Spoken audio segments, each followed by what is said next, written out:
TV Rio Branco, SBT Canal 8. A TV que você vê.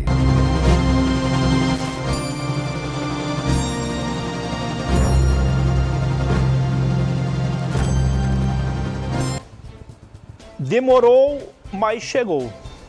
O Tribunal Regional Eleitoral, TRE, cassou ontem à tarde o mandato do prefeito de Cruzeiro do Sul, a segunda maior cidade do Acre, Ilderley Cordeiro, agora no PP. Ele foi eleito em 2016 pelo MDB. O vice-prefeito Zequinha Lima também foi cassado, mas teve seus direitos políticos preservados. O mesmo não aconteceu com o prefeito. O prefeito perdeu, pelo menos por enquanto, porque ainda cabe recurso na Suprema Corte, ele perdeu também os direitos políticos, não poderá ser candidato a nada se não reverter o quadro nos próximos 8 anos. O ex-prefeito da cidade, Wagner Salles, MDB, que à época comandava a cidade, também teve seus direitos políticos cassados por 8 anos. Quem vai assumir a Prefeitura de Rio Branco é o presidente da Câmara até o dia 31 de dezembro deste ano. Se fosse mais tempo, se não estivéssemos já praticamente num pleno pleito eleitoral, haveria uma nova eleição específica. Mas como temos aí pouco mais de 6 meses para a eleição, então a Justiça vai esperar até lá e o presidente da Câmara vai renunciar ao mandato para assumir a Prefeitura até dezembro deste ano. São as informações. É uma denúncia feita ainda em 2016 nas articulações políticas. Um candidato a vereador pelo PSDB teria recebido uma proposta de R$5 mil para retirar o seu nome da disputa. Gravou tudo e levou à justiça. E aí enrolaram e ontem deram o veredito final. O Ilderley Cordeiro depois chorou e disse que ia orar pelos seus adversários e também pelos membros da Corte Eleitoral. Mas ainda cabe recurso no Superior Tribunal Eleitoral. Agora são 11 horas e 24 minutos, hoje é quinta-feira, 13, ainda bem que não é sexta-feira, né? 13 de agosto de 2020. Eu recebo neste primeiro bloco aqui a doutora Poliana Bezerra. Ela só tem cara de menina. Aliás, é uma menina ainda, mas uma menina doutora. Professora adjunta da Universidade Federal do Acre, doutora pelo Programa de Saúde Pública e Meio Ambiente, da Escola Nacional de Saúde Pública, Fiocruz, coordenadora do Grupo de Pesquisa e Estudos da População Idosa, EPOP, coordenadora da Comissão de Legislação e Normas do Conselho Estadual dos Direitos do Acre, sede Acre, e vice-presidente da Associação Brasileira de Sono, Regional Acre, ABSON Acre. E tem mais coisa aqui, e eu vou parar por aqui, doutora, senão acaba o programa e eu não paro de falar tanto currículo. Seja bem-vindo ao programa. Muito obrigada, Muniz. Bom dia. Bom dia a todos que nos assistem. Queria agradecer imensamente o espaço. Eu estive aqui no início do mês, né, falando sobre violência da pessoa idosa. Disse que voltaria em breve, voltei. E eu me sinto muito feliz, né, com esse espaço que a temática do idoso tem encontrado aqui no seu programa, porque realmente urge as questões do idoso, da epidemiologia da saúde do idoso no nosso estado e também em Rio Branco. Devo lembrar que a doutora Poliana não é acreana de nascimento, mas é por opção. Ela é nordestina exatamente. Eu sou de Maceió, minha família é de Pernambuco, meu sangue é pernambucano, mas eu sou uma mistura, né? E atualmente sou acreana do pé rachado, residindo aqui há um pouco mais de 10 anos.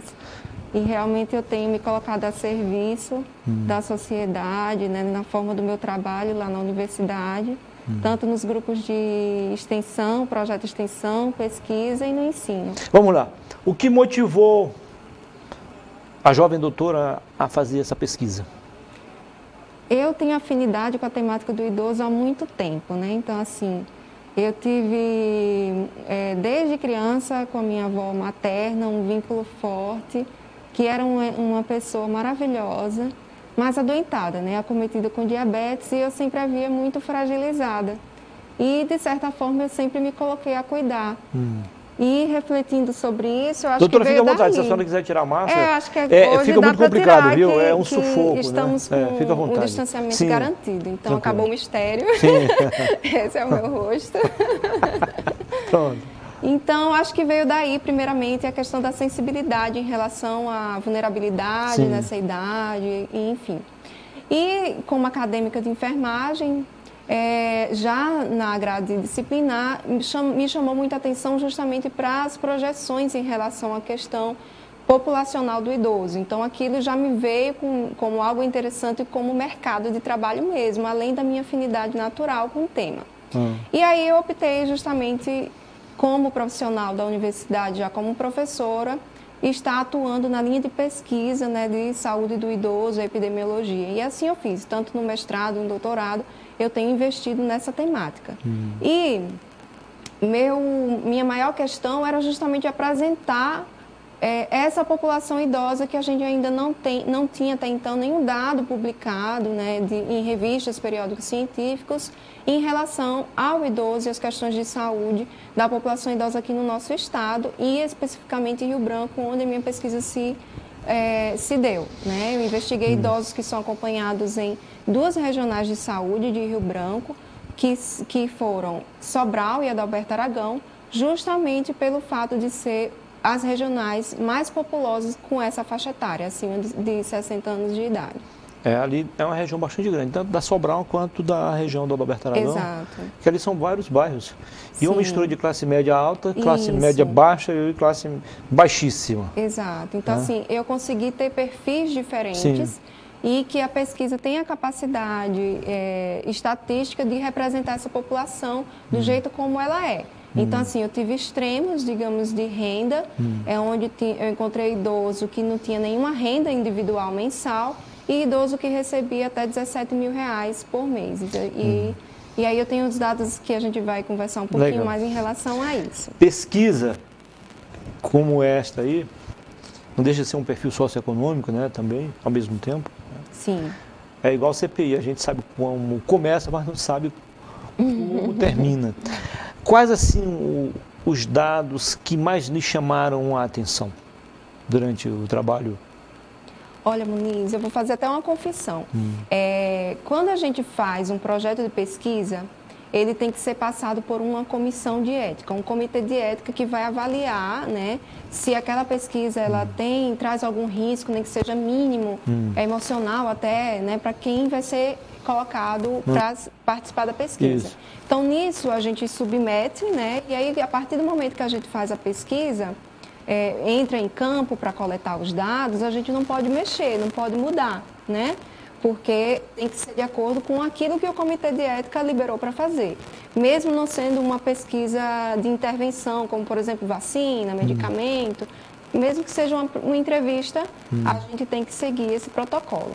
E aí, durante a minha pesquisa, eu vi muitas questões, muitos relatos de, digamos, questões tanto financeiras, né, violência, emocionais, e a questão do quanto a questão da insegurança pública trazia tanta inquietação, né? E eles estavam vivendo cronicamente em estado de alerta constante por conta dessas questões de insegurança pública do bairro. Só que eu não tinha até então tido a pretensão de investigar isso. E aí eu fiquei, não, mas isso com certeza está interferindo na qualidade de vida, de saúde desses idosos. Eu tenho que encontrar uma forma disso aparecer, porque é importante. E aí eu fui rever todo o meu questionário. Tem um questionário validado, que ele é aplicado para a gente identificar se o ambiente de bairro é adequado para a prática de atividade física do idoso. E lá eu consegui identificar perguntas que dava para investigar justamente a questão da insegurança pública no bairro, que era quando se fazia pergunta, você se sente seguro para sair durante o dia, para fazer alguma coisa no seu bairro? E aí eu consegui, com essa pergunta, classificar, digamos assim, a variável insegurança de bairro satisfatória ou insatisfatória. E essa variável, ela esteve associada tanto a questões de clínica, né, de um idoso fragilizado clinicamente, ela se apresentou associada, como também para a própria questão de ocorrência de violência. Então, foi isso que me chamou bastante atenção e que bom que eu consegui provar e trazer, porque isso foi um ponto inovador para a nossa pesquisa. Pelo que eu vejo aí, embora o foco seja o idoso, ela é bastante ampla, né, a pesquisa? Exatamente. Em todos os aspectos sociais, econômicos, culturais. O ser humano ele está inserido num contexto, né, familiar, social e nas suas questões individuais, né? Tem uma frase, um autor que eu gosto, que diz: nós não nos tornamos idosos ao completar 60 anos. Nós passamos 60 anos até que nos tornemos idosos. Né? Então, assim, não é que eu completei aniversário de 60 anos, me transformei num indivíduo idoso com toda aquela característica física e até de crenças negativas que a população em geral tem sobre o idoso. Não, isso é um processo, né, que pode ser tanto acelerado por questões de variáveis externas, como, por exemplo, a questão do estresse crônico por conta de uma insegurança de bairro, por exemplo, não se sentir seguro para circular no seu bairro, como de questões individualizadas de acesso a serviços de saúde ou na sua questão de nutricional e investir no sono, por exemplo. Então, variáveis externas que vão interferir no processo do envelhecimento e de doença ser acelerado ou mais retardado. Há algum tempo, a legislação tentando encontrar meios para proteger e dar uma garantia maior às crianças, acabaram acertando em cheio os idosos. Perfeito. Aquela história da pensão familiar, estender aos pais. Qual é a sua opinião específica sobre isso? Então, existem várias teorias em relação ao envelhecimento, né? Biológica, questão psicossocial e aqui para as questões práticas de políticas públicas, por exemplo, o envelhecimento cronológico, né? Onde é estabelecida uma determinada faixa etária para que se atue, digamos assim, né? Então, tanto é que a Organização Mundial de Saúde estabelece que países e locais desenvolvidos, o indivíduo idoso é com 65 anos ou mais. E já locais em desenvolvimento, é considerado idoso de 60 anos ou mais. Justamente por essas questões, nessas variáveis externas, que interferem no processo de envelhecimento acelerado ou mais acentuado.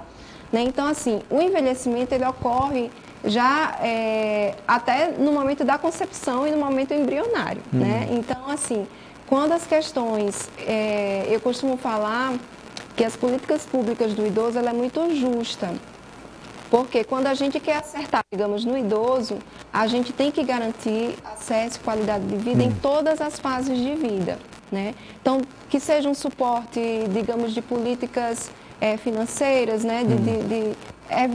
Tem que ter critérios, né? E acompanhamento, sim, porque isso reflete totalmente no processo de saúde, doença e envelhecimento. Porque, naturalmente,